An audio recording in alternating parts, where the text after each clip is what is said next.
Bonjour mes petits et grands sorciers, que je suis contente de vous retrouver aujourd'hui avec Rosie. Et oui, Rosie Desmarais, vous savez, avait pris des vacances et puis moi j'avais continué un petit peu ma route toute seule, c'était pas très rigolo. Donc j'espère que vous avez suivi ce qui s'est passé, il y a eu d'autres contes qui sont venus et là à partir de maintenant ça sera tous les 15 jours parce que vous savez que quand même mes histoires c'est moi qui les écris donc il me faut un peu de temps parce qu'en dehors de ça j'ai aussi un travail quand même. Il paraît.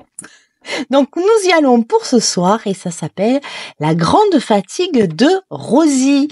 Cric-crac, l'histoire sort de mon sac. Le temps béni de l'été indien touchait à son début. Nous avions toutes et tous vaqué à nos occupations. Les récoltes touchaient à leur fin et mon petit potager avait bien donné de savoureux légumes. J'étais assez fière de moi. Ce matin-là, je sautais du lit comme un zébulon et une profonde excitation s'empara de moi. Je savais qu'elle était de retour. Je le sentais au fond de moi. Mon cœur exultait de bonheur. Après avoir pris un petit déjeuner frugal, j'enfourchai mon vélo et partis comme une dératée vers le tunnel de verdure. C'était essoufflé, les muscles douloureux d'un effort trop intense que j'arrivais enfin dans ce lieu tant aimé. Mais oh, déception, il était désert. Ni Rosie, ni Luison, ni même un lapin ne m'attendaient. Comment était-ce possible? Aurais-je mal interprété les signes? Je m'assis sur le tronc moussu, dubitative. Quand j'entendis un bâillement extraordinaire, suivi de bruits de pas sur les feuilles humides de la rosée du matin. Salut Nan, me dit Rosie dans un nouveau bâillement tonitruant. Oh Rosie, j'étais inquiète. Je croyais que tu n'allais pas venir. Oh, excuse-moi, je me suis rendormie ce matin. Je suis épuisée. Toi? Épuisée? Mais comment est-ce possible? T'es toujours si pleine d'énergie, puis tu reviens de vacances. Qu'est-ce que tu as fait? Qui as-tu rencontré? Raconte-moi. Oula, doucement, Nan. J'ai à peine grignoté un bout de pomme ce matin. Oh, je vais te raconter, mais laisse-moi le temps d'émerger. J'étais sidérée. Rosie, toujours explosive, enthousiaste, presque fatigante de tant d'énergie, semblait proche d'un état de la catatonie. Qu'avait-elle donc vécu comme aventure durant ses vacances? Et Luison, qui n'était pas là non plus. Je gardai le silence le temps que ma douce amie s'installe. Je n'étais pas trop du matin, moi non plus, et je ne mis guère qu'on m'assaille de questions avant mon premier café. Rosie s'installa à côté de moi, dans un nouveau bâillement. Je l'observais du coin de l'œil. Quelque chose avait changé en elle. Son visage, s'il était toujours aussi joli et taquin, semblait rayonner de façon différente. On aurait dit que la lumière venait de l'intérieur de son corps. Elle semblait plus mature, plus posée, moins petite fille. Alors, Nan, qu'as-tu fait durant mon absence? J'ai continué à apprendre, je crois. J'ai donné naissance à des échelles de sorcières. J'ai fait réviser Caroline pour les examens de fin de cycle. J'ai animé des rituels de passage, j'ai fait des guidances et j'ai beaucoup travaillé sur les secrets de famille. C'est bien tout ça, mais ce n'est que du travail. Est-ce que tu t'es reposée? J'ai bien été obligée car j'ai eu quelques soucis de santé. Je sais. Et il est important que tu écoutes ton corps. Il te parle, Nan. Une sorcière a besoin de toute son énergie pour pouvoir aider ses congénères. Une sorcière doit maintenir un taux vibratoire élevé pour accompagner les guérisons. Ouais, je sais que t'as raison, Rosie. Je n'ai pas suffisamment écouté les alertes.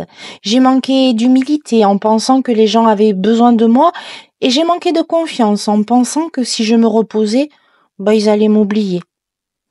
La vie t'a pourtant appris que chaque personne qui doit être sur ton chemin s'y trouve quoi qu'il arrive.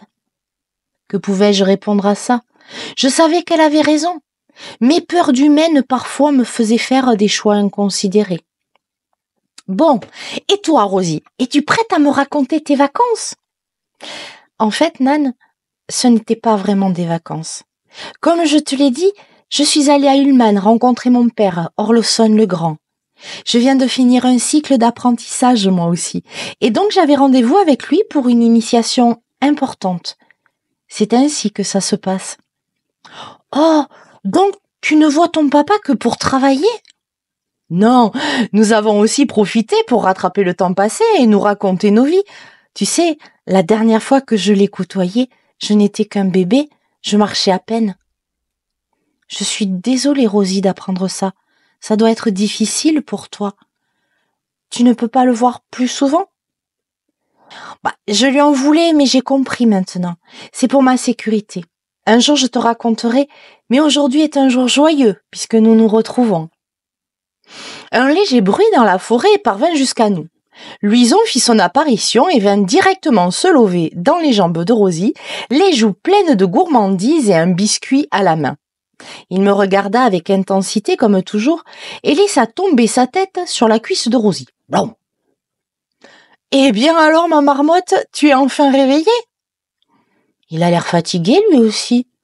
Oui, il était avec moi durant le voyage, bien qu'il n'ait pu entrer dans le cercle sacré. Le cercle sacré? Oui, les rituels de passage ou les initiations ne se font pas n'importe où. Mon père prépare mon arrivée par un cercle qu'il sacralise afin de protéger le temps, l'espace et les personnes. C'est un cercle magique, comme un rempart contre les mauvaises choses et les mauvaises personnes. Une fois que nous y sommes dedans, nous sommes en sécurité. Ah, je comprends, je fais un peu ça moi aussi.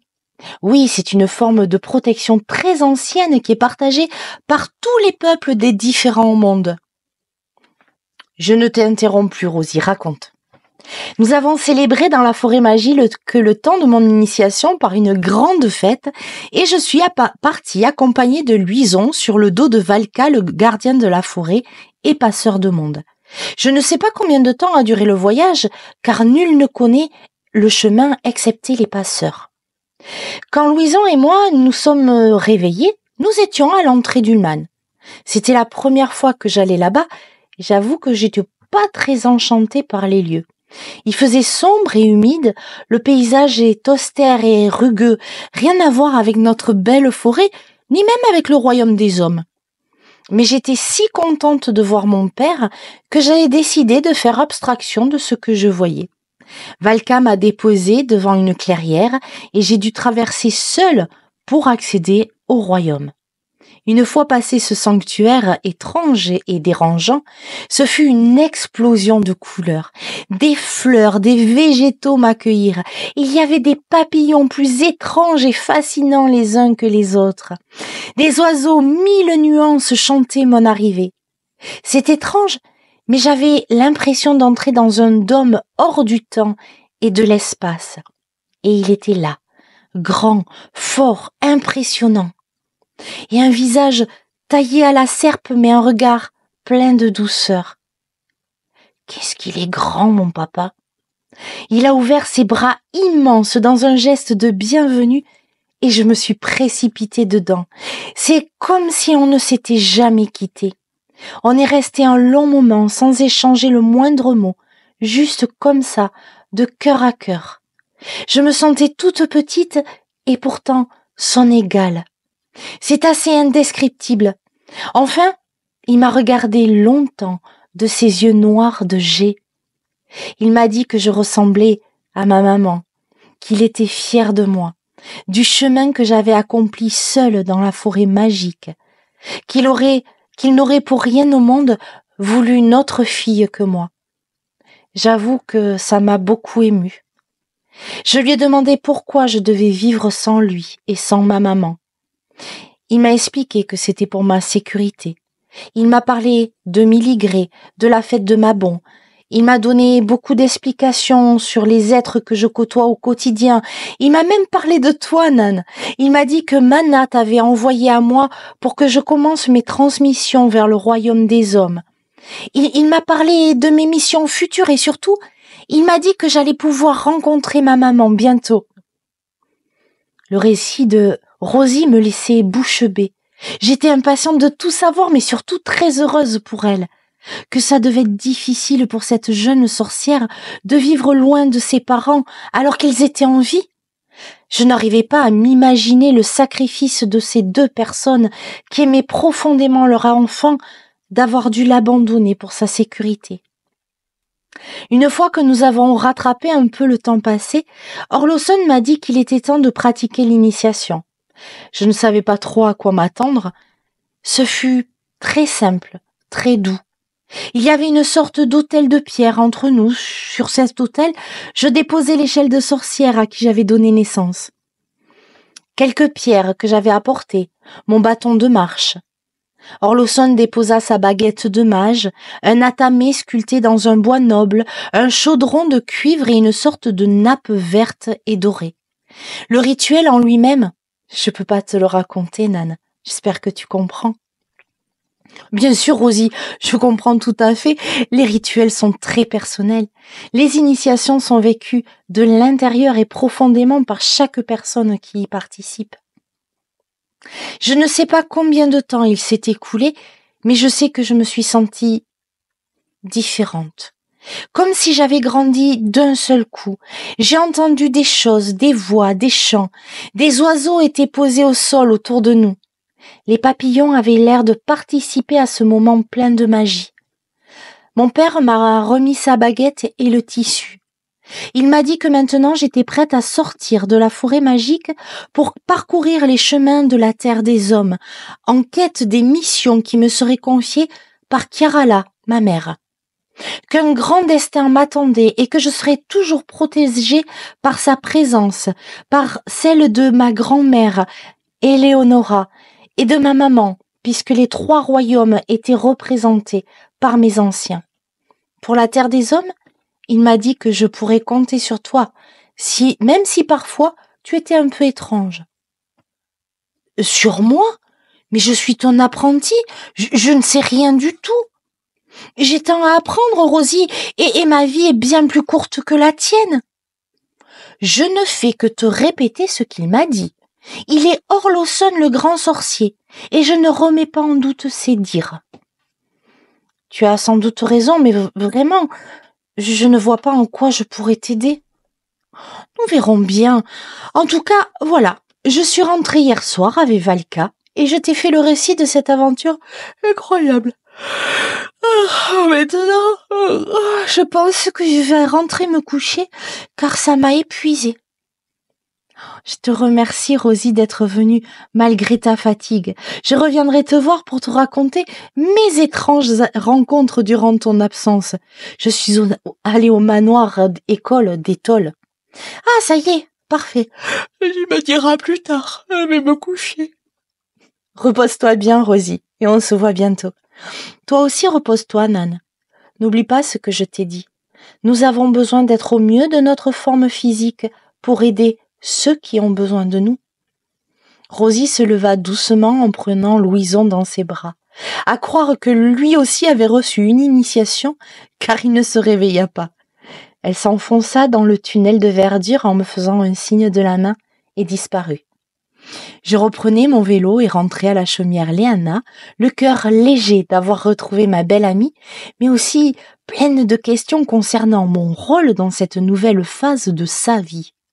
Moi, l'aider dans ses missions sur la terre des hommes? Comment était-ce possible? Cric-crac, l'histoire rentre dans mon sac. Et voilà, ce nouveau volet est terminé. Ou alors il vient juste de s'ouvrir. J'espère que vous avez apprécié. J'espère que vous avez hâte de savoir quel va être ce rôle qu'Orlowson m'attribue auprès de sa précieuse enfant qui est tellement plus évoluée que moi en termes de sorcellerie. On verra ça. Dites-moi en dessous si vous avez aimé, si je vous ai embarqué dans mon histoire, si vous avez aimé sa dimension, son format, on est à peu près à 14 minutes, ça sera une fois tous les 15 jours. Et puis, comme d'habitude, faites circuler et vous pouvez retrouver aussi en version PDF ce compte si vous le voulez pour une petite participation. Ça m'aide aussi parce que tout ce que je vous mets en gratuité, ça me demande du travail. Donc ça, vous pouvez aussi l'avoir et puis on verra plus tard peut-être pour une chaîne dédiée à Rosie. Je vous embrasse très fort et puis je vous dis à bientôt et merci pour votre fidélité.